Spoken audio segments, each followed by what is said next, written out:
Level 1. The recruit, you're 18. You signed the papers yourself. Nobody forced you. That's the difference. But standing in the processing line at Naval Air Station Pensacola, Florida, surrounded by 40 other recruits who all thought the same thing, I was made for this. You realize choice doesn't make it easier. Your hair is gone in 90 seconds. Your clothes go into a bag with your name on it. You won't see them for months. The barracks smell like floor wax and sweat. You sleep in a rack 3 inches from the man above you. Lights out at 2200. Lights on at 0445. In between, if you're lucky, you sleep. The first week, 3 men quit. You watch them carry their bags out quietly, heads down. Nobody says anything. Nobody has to. PT starts before sunrise. You run in boots on wet tarmac until your shins feel like cracked glass. One morning, a recruit named Calloway vomits mid-run and keeps going. Your instructor doesn't acknowledge it. That's how you know that's the standard. You write, home once. It's harder than I expected. You don't send it. You throw it away. Weakness is weight you can't afford to carry. Level 2. Aviation Cadet. You're 19. You've survived basic. Now the real elimination begins. Primary flight training puts you inside a T-6B Texan II for the first time. The cockpit smells like rubber and jet fuel. Your instructor, Lieutenant Commander Hargrove, says nothing encouraging. He says, "Show me you belong here." The first solo flight is 12 minutes long. You climb to 3,000 feet over the Gulf of Mexico. The radio goes quiet. There is no one to correct you, no one to save you. Just you, the aircraft, and the horizon. You land slightly left of center line. Hargrove marks it in his book without looking up. Of the 28 cadets in your class, 11 will not make it to the next phase. They'll be redirected. Surface warfare, logistics, administration. Good careers, but not this one. You study until 0100 every night. Aerodynamics, emergency procedures, instrument, navigation. You read the same page 4 times because your brain is too tired to hold it. You read it a 5th time anyway. One morning, your name is on the advancement list. You read it 3 times to make sure. Level 3. Ensign, you're 21. You earn your wings at a ceremony that lasts 22 minutes. Your mother pins them to your chest. Your father shakes your hand and says nothing, but his jaw is tight in the way it gets when he's proud. You're assigned to Strike Fighter Squadron 5 FA-87, the Golden Warriors, aboard USS Theodore Roosevelt. You fly the F/A-18C Hornet. The veterans don't haze you. They ignore you, which is worse. You sit at the junior table in the ready room. You listen. You don't offer opinions. You study every debrief like it's a final exam, because in this world, the exam is always live. Your first carrier landing, a trap, hits the deck at 150 miles per hour. The wire catches, your body slams forward against the harness. Your vision tunnels for half a second. You taxi to the spot. Shut down, climb out. Your legs are shaking, but you keep your face still. A petty officer checks the airframe. He doesn't look at you. That means you did it right. You log 14 carrier landings in your first month. You stop shaking by the 4th one. Level 4. Lieutenant Junior Grade. You're 24. You've been deployed once, the Persian Gulf, 197 days at sea. You flew combat air patrol missions over contested airspace, escorted strike packages, and sat 5 minutes from alert launch status for weeks without a single scramble. War is mostly waiting. You learn that now. Back in Virginia Beach, your apartment has a 6-month layer of dust on everything. Your girlfriend left 4 months into deployment. You find out through a text that came when you finally had signal off the coast of Bahrain.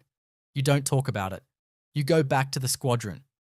Your fitness report rates you above average in all categories. Your department head, Commander Pena, tells you quietly, "That's the highest I give lieutenants. Don't waste it." You fly 200 hours this year.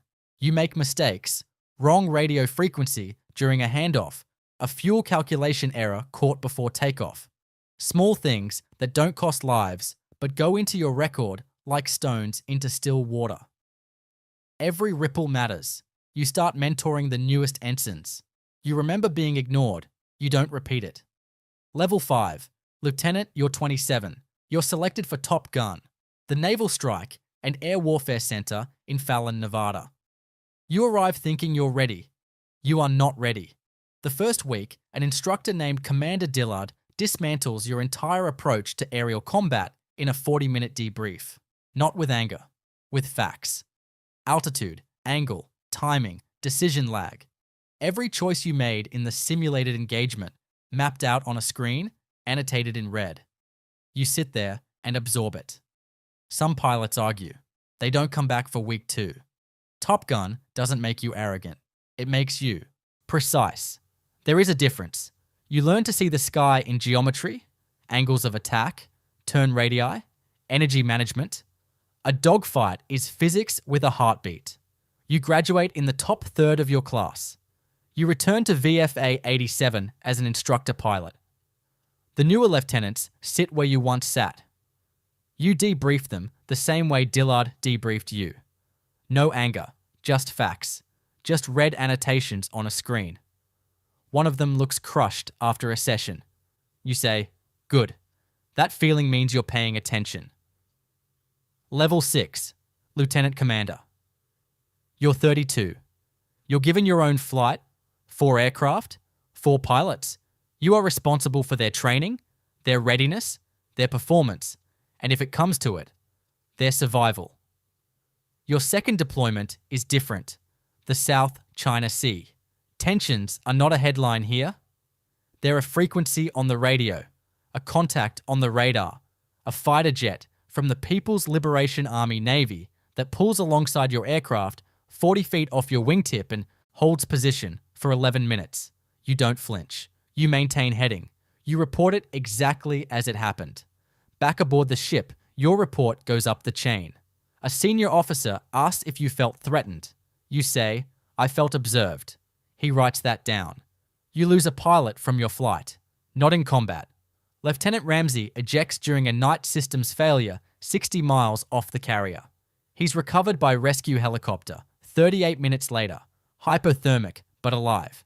You sit in the debrief until 0300. You rebuild the sequence of every decision. What could have been caught earlier? What you missed? You carry that checklist in your head for the rest of your career. Level 7. Commander, you're 37. You're given command of VFA 32, the Swordsman, at NAS Oceana. 24 aircraft, 300 personnel. A deployment schedule that begins in 11 months. Command is not flying. Command is people. You spend more time in administrative reviews, personnel evaluations, and maintenance briefings than you do in a cockpit. Some commanders resent this. You decide not to. You fly twice a week to stay current. It is the best 2 hours of your week, every week. One of your senior pilots, Lieutenant Commander Voss, is flagged in a routine psychological screening. High stress indicators, isolation patterns. You pull him from the flight schedule, not as punishment, but as protocol. He's furious. He doesn't speak to you for 3 weeks. You give him time. Then you put him back in the air when the screening clears. He flies better than before. He thanks you 6 months later. You prepare the squadron for deployment. You brief.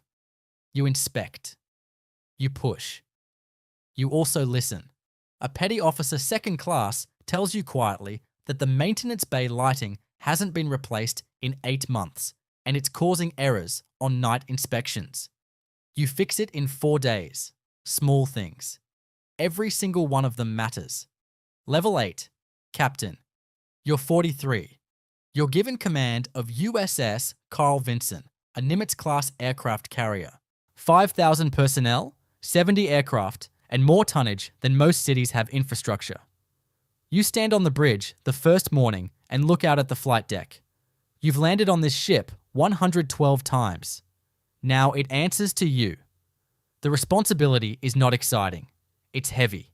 Every decision ripples outward across 5,000 lives.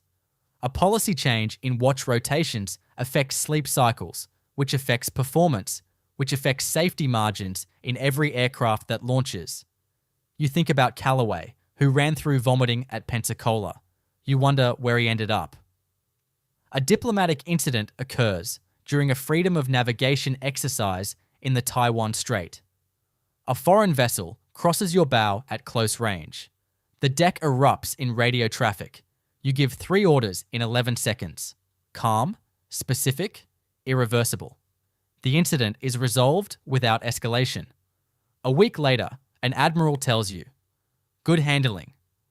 2 words. In this world, that is a standing ovation. Your fitness report says, recommended, for flag. You read it once and put it away. You have a carrier to run. Level 9, Rear Admiral. You're 49. You wear 1 star now. You sit in rooms where war is a policy discussion, where aircraft sorties are budget line items, where the difference between a decision and its consequence is measured in months, not seconds. You miss the cockpit every day. You don't say this to anyone.